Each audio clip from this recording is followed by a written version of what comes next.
The 16th of September 1943. Dearest Kitty, relationships here in the annex are getting worse all the time. We don't dare open our mouths at meal times except to slip in a bite of food, because no matter what we say, someone is bound to resent it or take it the wrong way. Mr. Varskajul occasionally comes to visit us.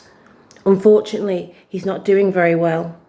He isn't making it any easier for his family because his attitude seems to be, what do I care? I'm going to die anyway. When I think how touchy everyone is here, I can just imagine what it must be like at the Varskajuls. I've been taking valerian every day to fight the anxiety and depression, but it doesn't stop me from being even more miserable the next day.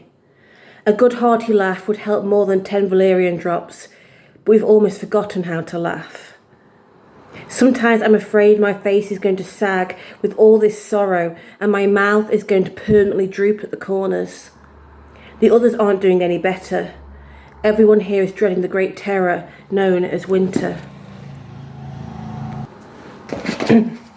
Another fact that doesn't exactly brighten up our days is that Mr. Van Maren, the man who works in the warehouse, is getting suspicious about the annex.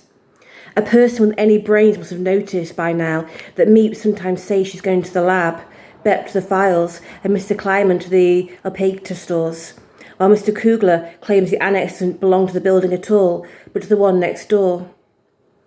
We wouldn't care what Mr. Van Maren thought of the situation, except that he's known to be unreliable and to possess a high degree of curiosity. He's not one who can be put off with a flimsy excuse. One day, Mr. Kugler wanted to be extra cautious, so at 12:20, he put on his coat and went to the chemist's around the corner. Less than 5 minutes later, he was back, and he sneaked up the stairs like a thief to visit us. At 1:15, he started to leave, but Bette met him on the landing and warned him that Van Maren was in the office. Mr. Kugler did an about turn and stayed with us until 1:30. Then he took off his shoes and went in his feet, despite his cold, to the front attic and down the other stairway, taking one step at a time to avoid the creaks. It took him 15 minutes to negotiate the stairs, but he ended up safely in the office after having entered from the outside.